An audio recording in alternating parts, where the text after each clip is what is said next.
Did I do this right? This is one of those questions that I have asked myself on repeat for most of my life. Did I do this right?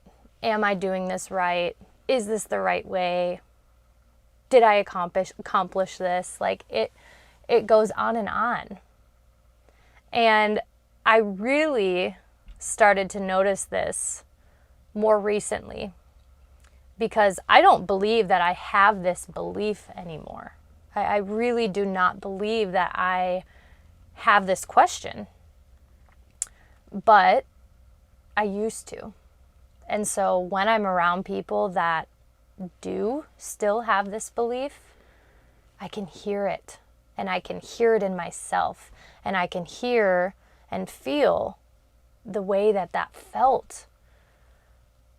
But I've done a lot of work in this, and that I now trust myself.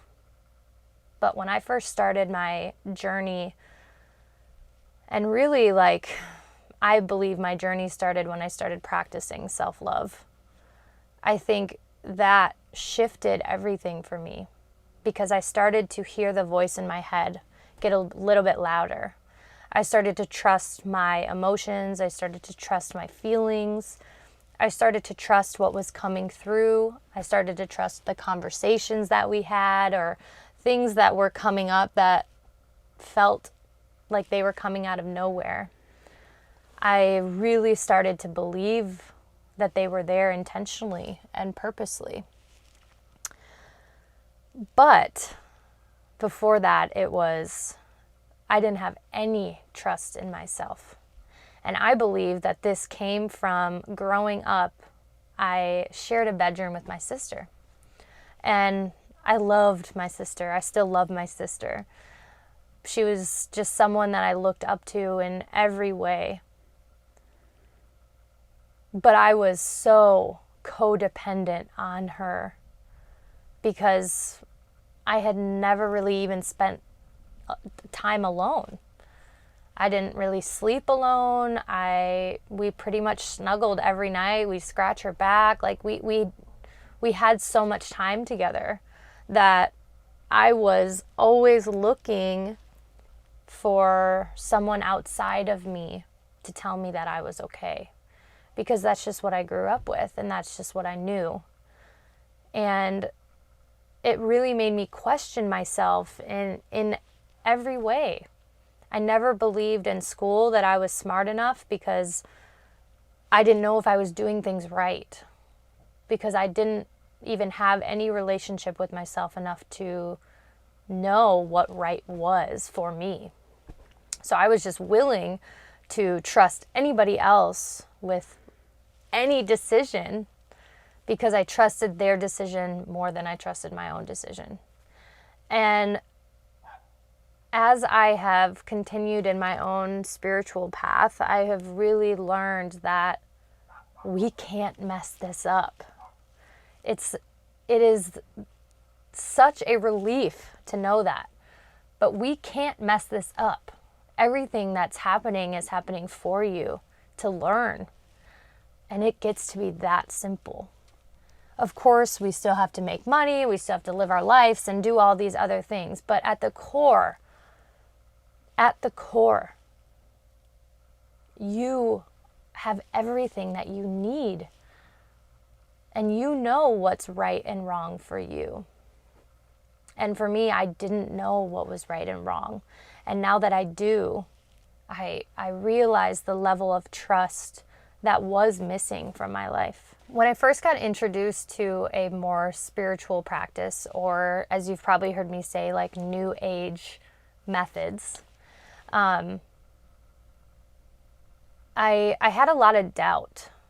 I didn't know if I was feeling things. I didn't know if I was doing things right. I didn't know if I was meditating correctly or if I was stretching right when I did yoga. There were so many moments of seeking outside validation that I felt like I needed. I needed someone to tell me that I was doing it right so that I knew I was on the right path. And that's why I'm here to tell you right now that you can't mess this up. You can't do it wrong, because everything that's happening is happening for you, for your highest good. Even if it feels crummy or shitty or scary, there is a lesson. There is an opportunity for growth in it.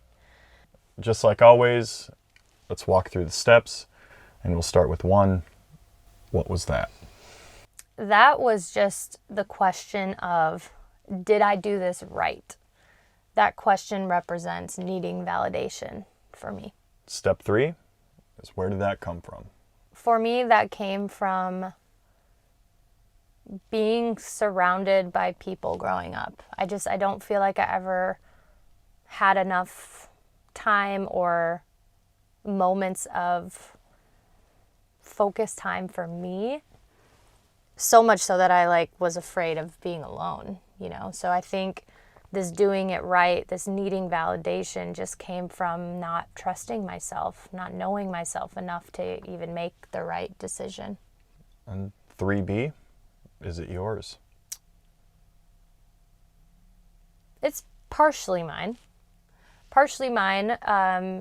Because I can see the pattern of needing validation, and I can see it in jobs that I've had. I can see it in, friendships and roles that I've been in.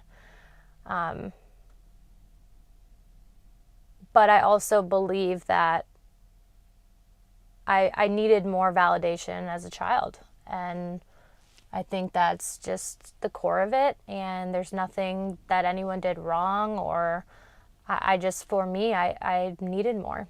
I just needed to know that I was solid and I was safe, and that I could trust me. Step 4, your application and course correction. So because this one was such a big one for me, and it has been a big one for me, I have spent a lot of time tackling it, in that my application and course correction is as simple as, you can't mess this up. I wish I would have known that. And I think if someone would have told me that I can't mess this up, I would have felt so much more. I just would have trusted the process more, I believe. And so that's my advice for you, is just to know that you can't mess this up, and there is no right or wrong. There is, but in terms of your feelings and the work that we're doing right now, trust what comes up. My challenge for you guys today is to keep this idea of, you can't mess this up. I want you to write this down. I want you to think about it if you're doing meditation, especially if you're doing meditation, because this is one that I hear from a lot of people, is that you don't feel like you're doing it right, but you can't mess it up. Meditation is a practice. Most things in life are a practice, and they take time. So if you're not getting it right away, it's just because it's going to take some time for you to get more comfortable slowing down, slowing your mind down, starting to hear yourself, starting to trust yourself. It is a process. So I just want to challenge you today to think about that and journal about it. Hey y'all, thanks for watching, and as always, like, comment, share, and we drop new material every Monday, Wednesday, and Friday. If you're interested in our current projects or any of our future projects, please support our work at www.patreon.com/usfirstthat.